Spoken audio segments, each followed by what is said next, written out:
Yes, mpenzi mtazamaji wa Sirila TV, tuko katika soko la Kunduchi, Mtongani Kunduchi hapa jijini Dar es Salaam, lakini tuko na mwenyekiti mwenye dhamana anayeongoza wavuvi wote katika soko hili. Hii ni bandari ya hapa Kunduchi. So tuko na kiongozi enda kutupa dhamana ya kuzungumza na watu wake. So wakati huu tunazungumza na yeye. Mwenyekiti, habari yako? Habari yangu nzuri sana. Pole. Shapoa. Wanakutazama kupitia Sirila TV. Tamani kufahamu majina yako, lakini pia wasifu wako katika soko hili. Mimi kwa majina naitwa Zedi Mwenyezedi, mwenyekiti wa soko la samaki Kunduchi Pwani. Mwenyekiti, hebu waambie wanaokutazama kupitia Sirila TV. Wewe kama kiongozi una dhamana ya kuongoza wavuvi wote, lakini kila mvuvi ana tabia zake. Ni changamoto ngapi ambazo umekuwa ukikabiliana nazo katika uongozi wako katika soko hili? Changamoto ninazokutana nazo ni nyingi sana, kwa sababu kama walivyosema ni wavuvi wengi. Tuna wavuvi takribani hapa 4,000 na kitu hivi, na nadhani umepita maeneo ya pwani umeona.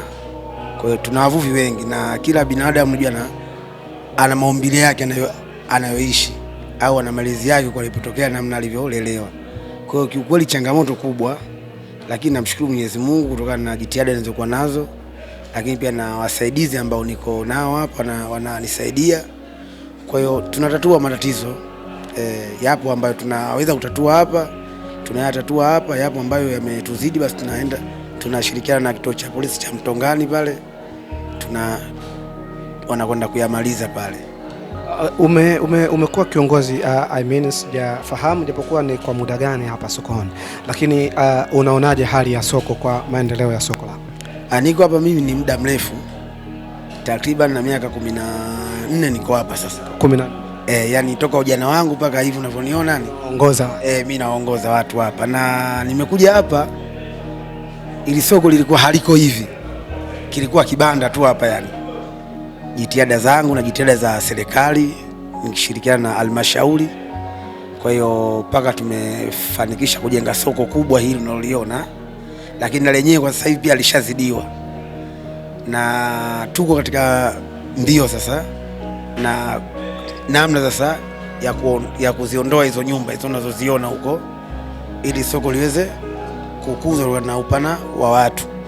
Na nimekuwa mmoja nikishirikishwa katika kamati hizo nikitoa ushauri, lakini pia tumekubaliana kwa sababu hayo maeneo ni ya watu na watu, soko limekuta watu manake. Sasa ni vizuri serikali au halmashauri, nimetoa rai wajaribu kutumia busara na hekima, wasitumie nguvu, ili watu wapate kuondoka kwa maelewano, soko lipate kuzidishwa.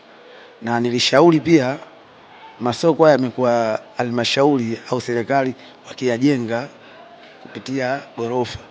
Soko la samaki huwezi kujenga gorofa, yani na ndio maana imekuwa zinatumika pesa nyingi, lakini soko halina tija.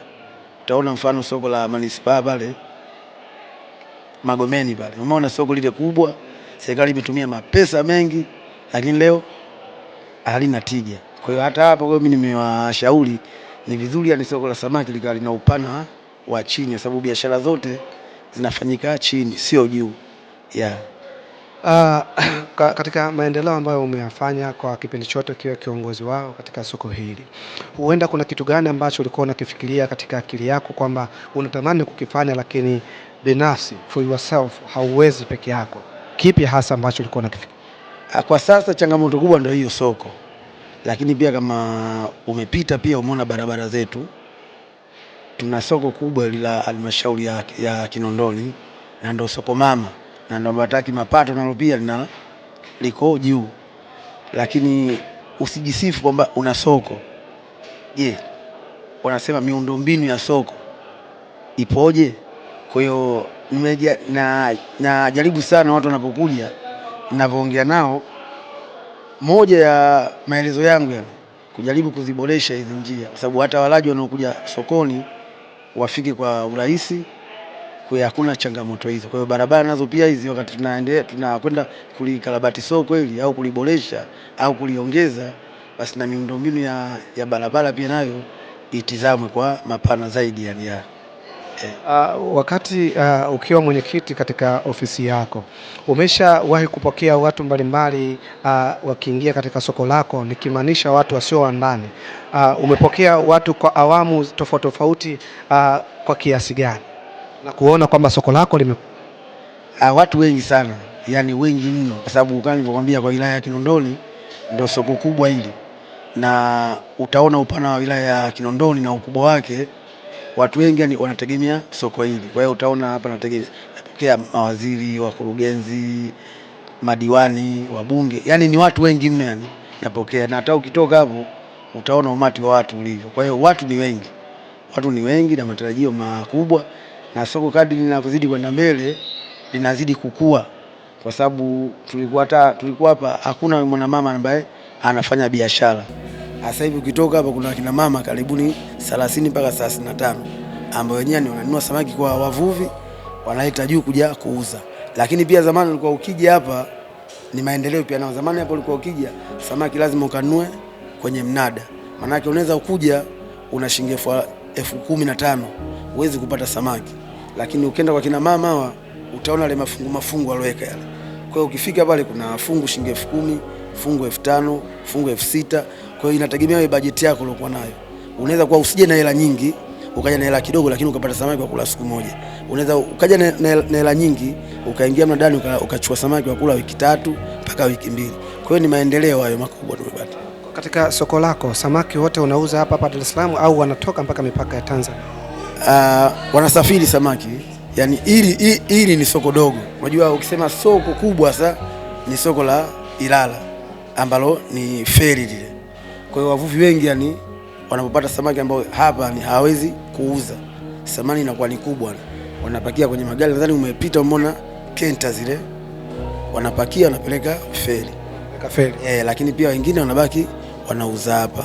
Lakini pia tuna sheria, tunawalazimisha si samaki wote waondoe katika mwalo huu wapeleke, lakini na hapa pia napo lazima samaki wabaki, kwa sababu wapo wachuzi wengine nao wapate riziki zao. Hivi samaki wanaweza wakatoka hapa wakaenda visiwani, nikimaanisha Zanzibar, Unguja na... wapo wafanya biashara wanatoka Zanzibar. Unajua Zanzibar kule ni mahoteli mengi na wanategemea samaki kupeleka hotelini kwa ajili ya watalii. Kwa hiyo wapo watu tunawapokea kutoka Kizimkazi na maeneo mengine, wanakuja hapa wanakaa siku 3 siku 4, wananunua samaki, wanasafirisha, wanaenda nao kule. Hivi samaki wanaopatikana huku Zanzibar wako au kuna tofauti ya samaki? Samaki ndo wao. Tukisema jodari, ngulu, papa ndo wao tu. Na swali la kizushi kwako mheshimiwa. Naam. Tumeshuhudia wavuvi wengi zaidi ambao tumewaona sisi ni wavuvi wanaotoka katika visiwa vya Zanzibar. Hivi ni kwamba sisi huku hatuwezi kujiendesha au wao ndio wavuvi bora zaidi? Kwanza hilo mimi niseme wavuvi hapa wako wengi vile. Yaani wavuvi hapa hasa hapa Kunduchi wako wengi vile. Isipokuwa tu labda ninachokiona mimi wavuvi wa kutoka ndugu zetu wa Zanzibar, yani kwamba hata na hao ndio hata mazao yao manake wanapoyapata hakuna soko kubwa tofauti na Tanzania bara. Najua kile ni kisiwa, hata population ya watu si tuna watu wengi kuliko wao. Kwa maana ukisema ukubwa manake huko kubwa kuliko kule, na sehemu yote inapokuwa kubwa manake na mambo yake yanakuwa makubwa vile. Kwa hiyo huku ukija samaki yani huwezi kukuta samaki yani kwamba una gari 2-3 ukakosa kuuza. Utauza tu tena na kwa bei hiyo moja. Lakini kule inawezekana ukaona samaki gari 3 ukamaliza kuuza, lakini usimalizie kwa bei hiyo yani. Unaweza kuuza kuanzia 5,000, 10,000, yani 40,000 ikienda mpaka shilingi 20,000. Lakini unaweza kuwa na gari zako 3 yani ukiamua kuuza laki manake yani utauza laki hiyo. Kwa hiyo mahitaji huku ni makubwa kuliko kule. Hivi hapa sokoni ni watu gani ambao unawapa zaidi kipaumbele au mnawapatia kipaumbele zaidi katika biashara? Yaani watu ambao unasema hawa ndio watu ambao wanaweza kutumikishwa kwa wakati wote.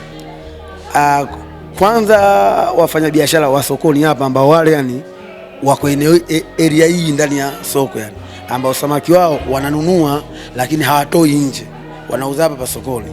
Wale lazima tuwape kipaumbele.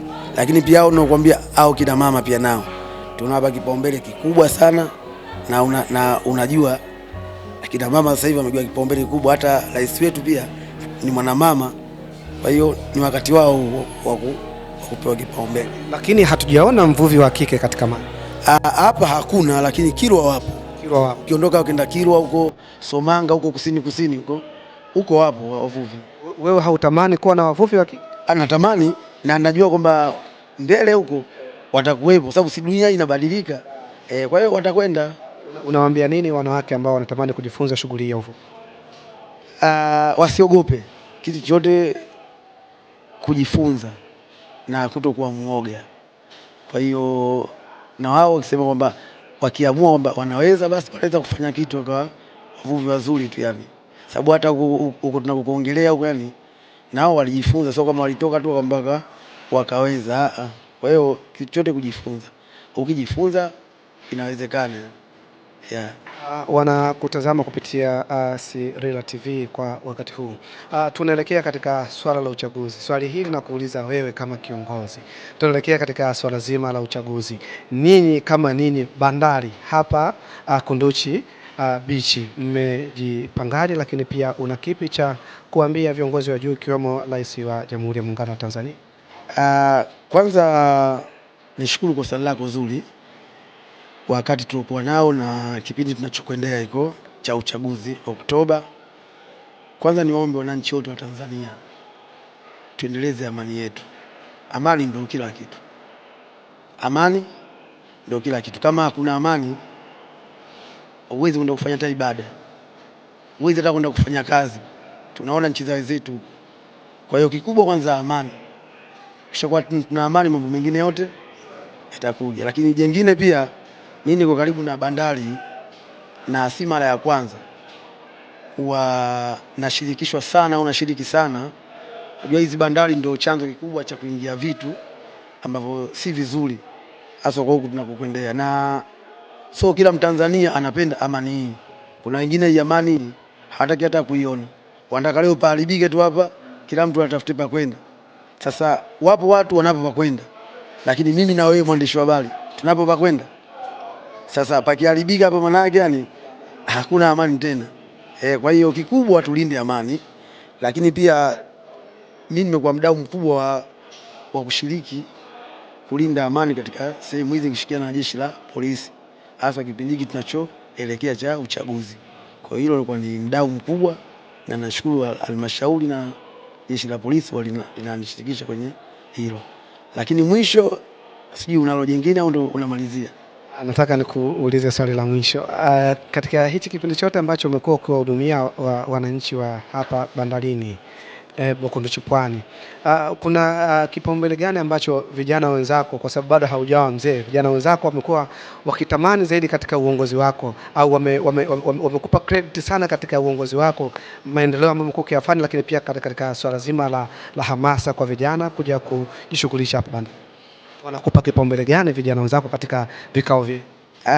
Kwanza mimi niseme yani hapa labda niseme mimi mwenyewe basi. Niseme yani mimi basi nikae pembeni Alipumzika. Lakini kwamba hata wewe ukitoka hapa yani vijana wenzangu yani wanafuata sana nyayo zangu, namna ninavyoongoza. Kwa sababu kwanza nimeongoza nikiwa mdogo sana, unajua. Mdogo mno yani. Mpaka hivi unavyoniona. Kwa hiyo nimekuwa sijisifu. Lakini nafikiri wewe ukitoka nje sasa ndio uulize sasa kwamba mimi naongozaje. Utapata taarifa kwamba mimi naongozaje. Okay. Mimi ndo kama najisemea. Kwa si kwamba yani ukae sehemu hii miaka 10 mpaka 12 yani utajua mwenyewe kwamba nakaaje miaka 12 kwamba mimi niko hapa. Kuna watu wengine. Kwa hiyo jibu utapata hata wewe mwenyewe. Okay, na tofauti na katika soko lako, kuna soko jingine ambalo linajihusisha na samaki katika ukanda wako? Yapo mengi. Lakini hili ndo huku ndo kwa wilaya ya Kinondoni tuna masoko 4. Tuna soko hapa Uninio, tuna soko Mbweni, tuna soko Msasani, tuna soko Mbezi Beach. Lakini hili kwa wilaya, kwa yote hili ndo soko mama. Ukiacha soko la Afeli, soko la kimataifa. Soko linalofuatia kwa huku manake ni hili. Ulitaka kutuambia nini kwa kumalizia? Kumalizia kwangu mimi binafsi kwanza niseme nimshukuru Mheshimiwa Rais. Shukuru Mheshimiwa Rais wa Jamhuri ya Muungano wa Tanzania Dr. Samia Suluhu Hassan kwa kazi kubwa anayofanya katika nchi. Nimshukuru kwa busara zake, nimshukuru kwa muono wake anapotaka kwenda kutupeleka. Mimi ni muunge mkono, lakini pia niwashukuru wasaidizi wake wote na wateule wake wote anaowateua, mawaziri, makatibu, wakurugenzi, wenye viti wa serikali za mitaa, wamsaidie Mheshimiwa Rais. Na anapokuchagua sio kama hakuna watu wengine, wapo wengi, kwa sababu waona kwamba wewe unafaa kumsaidia. Kwa hiyo mimi nimuombe tumuunge mkono. Nchi hii hakuna kuja kuijenga isipokuwa ni Watanzania sisi wenyewe ndio tuijenge nchi. Hawezi kutoka mtu huko Norway au nje ya nchi yani aje kujenga nchi, sisi wenyewe. Lakini la mwisho pia tuwe wazalendo. Uzalendo ndio kila kitu katika nchi. Hata huko nyuma watu waliopita, sisi tumekuta nchi kwa sababu ya uzalendo. Hasa viongozi zangu sasa hivi, vijana wengi wanaochaguliwa, tuwe wazalendo, tuipeleke nchi mbele. Hiyo ndio langu leo. Unawahamasisha vijana wako kwenye swala kupiga? Tapige tena kwa kishindo sana, kwa kishindo, na wengi sana watapiga kula yani, na wanapiga kula miaka yote yani. Mimi nafikiri ni kushukuru na nikutakie wakati. Asante sana. Na mimi pia nashukuru vile vile kwa majukumu. Asante sana. Bwana mpenzi mtazamaji wa Sirila TV, so mpaka sasa hatuna la ziada, lakini tumefunga tamati kwa kuzungumza na kiongozi alitupatia dhamana ya kuwepo mahali hapa kwa wakati huu. So huyu ndo mwenyekiti wa soko la hapa Kunduchi Pwani. Mpaka sasa sisi hatuna la ziada, lakini kimsingi zaidi ni kuendelea kutufuatilia katika mitandao ya kijamii, katika YouTube channel, lakini pia katika social media zote. Tunapatikana kwa Sirila TV. So cha msingi ni kuendelea kubaki hapo hapa na kuangalia mengi zaidi. Tutakupa update ya kila kinachohusika na wewe ili upate mengi zaidi yanayoendelea katika sehemu tofauti tofauti. Na kwangu jina naitwa Michael Mtema, so usibanduke hapo, endelea kutufuatilia. Bye bye.